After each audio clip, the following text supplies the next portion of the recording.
if you're wondering where to find samples, how to process them, how to chop them and flip them into fire beats, you've clicked on the right video. I've made hundreds if not thousands of beats just sampling songs and old records, so I wanted to make this video and just give you a couple of shortcuts and just basically share my experience on how to make the best possible beats. So without too much talk, I'm gonna walk you through the entirety of the whole process, from finding samples, flipping them, processing them, how to mix them, and all that stuff. So let's just get into the video. Alright, so before we begin, we need a sample. Now, where do you find samples? There are a couple of places that you would usually go to find samples, like everybody knows about YouTube, or maybe websites like Tracklib and all that stuff. But I have a couple of websites and just places where I go digging for samples, which not everybody knows about. Let's start with the most obvious ones, YouTube. Now you can just open up YouTube, you can type fire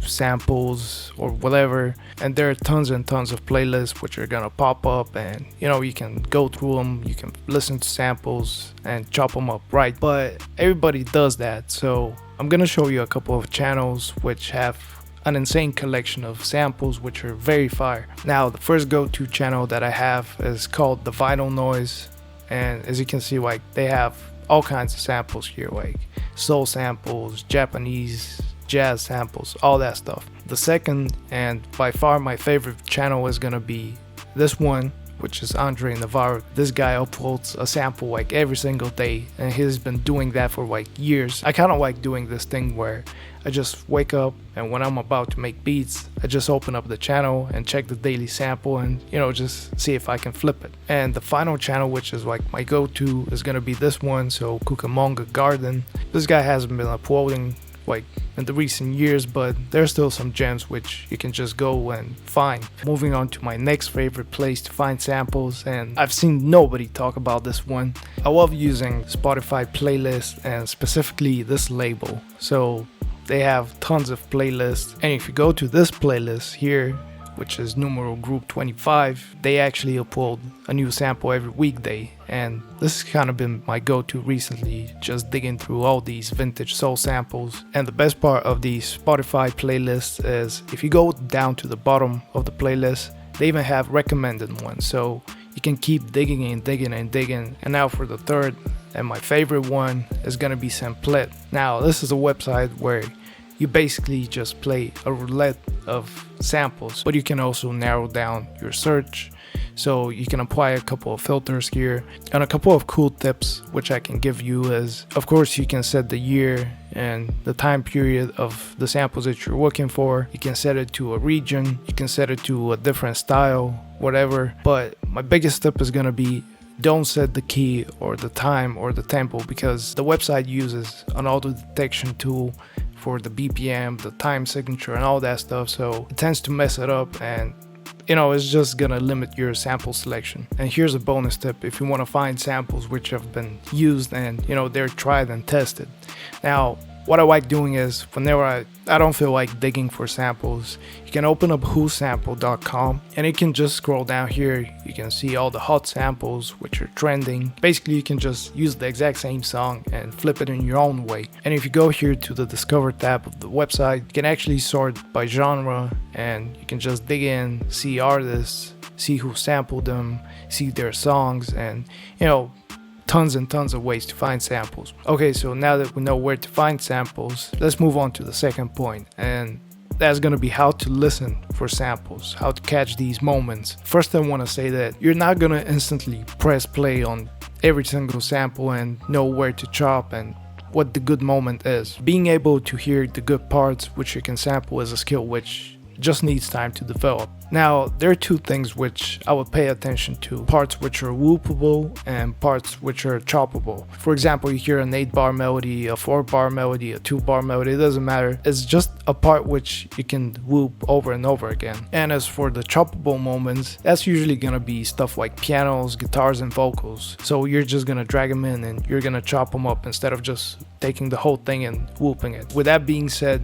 let's move on to the third point which I want to talk about, and that's gonna be just developing your own style of sampling. Everybody is unique because they develop their own way of sampling. I'm gonna show you a beat and I'm gonna walk you through my own process of how I sample, so maybe you can get some inspiration from that. But I would usually just go for soul samples or Japanese jazz samples, since these work the best for my taste. Right after that, I would just use some Memphis vocals, and I would just, dig for old lost Memphis mixtapes. And whenever I combine these things, I just come up with a specific sound which is unique. Let's start off with the sample. So whenever I start looking for samples, in my case, I would usually go to Sampleable. Then I would choose the region as China or Japan, and then I would set the time period between 1970s and 2010. And using that, I would just go through songs and I would listen for the first seconds, because that's usually where the juicy part is in these type of samples.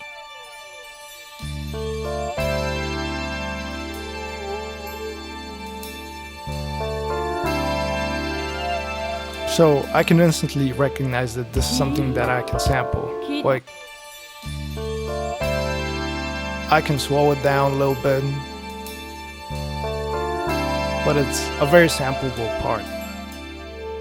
So the way I made this beat is basically I just took the sample, pitched it down 300 cents, and then I slowed it down to 128 BPM. Now the part that we're gonna be sampling sounds like this.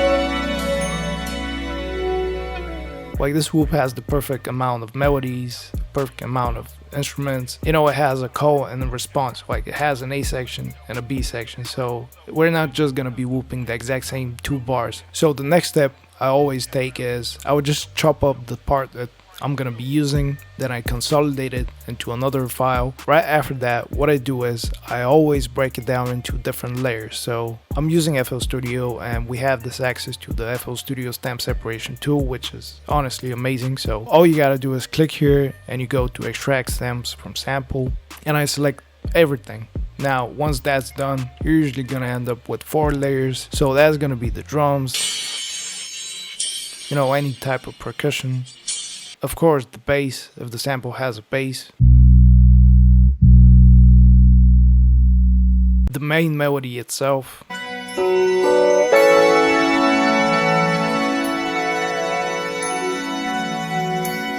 Then the vocals. Now, the thing with the vocal layers is, by using the stem separation tool, oftentimes they would take instruments like guitars and they would isolate them. And in this case, it sounds like this. So that's not actually a vocal, that's just part of the guitar, but it's good that they actually take it out so you can use it for different sections. Right after that, what I do is I just route every single layer which I'm gonna be using to a mixer track, and what I do is I always add the ciki on the main melody. Now the thing with the stem separation tool is they don't take out the bass line from the melody.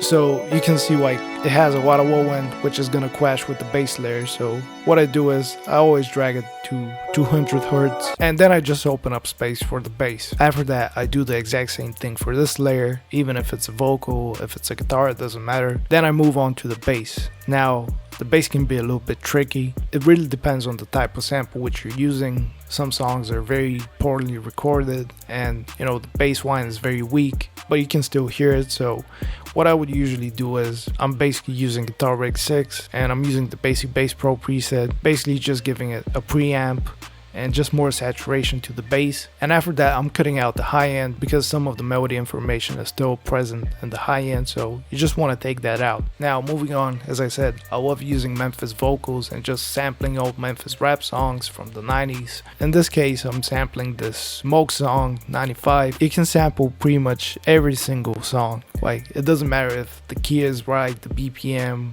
the flow, like for the most part, it's not a big difference. But basically, whenever you're listening, you just want to find a catchy rap part, which is like 2 bars or 4 bars, and you just want to chop that up. And in this case, I'm sampling this part.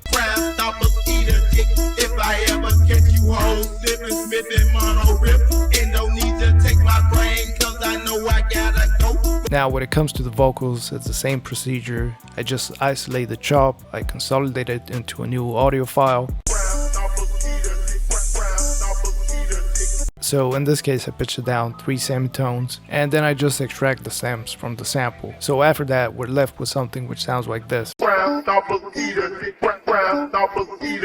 So the next thing would be, I would usually pitch around the sample, so you know, it just sounds more pitched up, and in this case I pitched it up 4 semitones. And then on every single Memphis vocal of mine, I add the specific processing chain, which consists of the following. First off, I have the CQ, which is taking out the low end of the sample. Then I have little alter boy. So since I pitched the sample up 4 semitones, I'm bringing it back, but this time I'm changing the format without changing the pitch. After that, I like processing the vocals so that they're more punchy and more saturated. I always add the Saturn voice exciter, and then I take out some of the high end that's left by using Semantics Origin. And now the vocal sounds like this.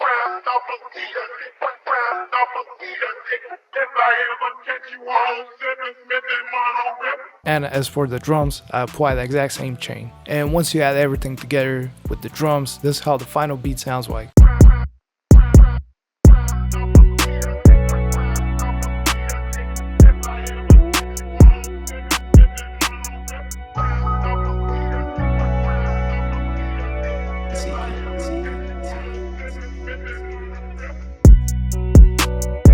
Now before I finish the video, I want to give you another bonus tip. So since we're using samples and usually would have access to like 2, 3, maximum 4 layers, and here's a couple of tricks which I apply to all my beats just to keep them fresh, even though we're, you know, just whooping the exact same 4 bars over and over again. So the first thing I would focus on is make use of automation. It could be different effects like reverbs, EQs, just low pass filters, you know, anything to create a more dynamic intro. I can give you an example of my favorite way to do intros. So it sounds like this.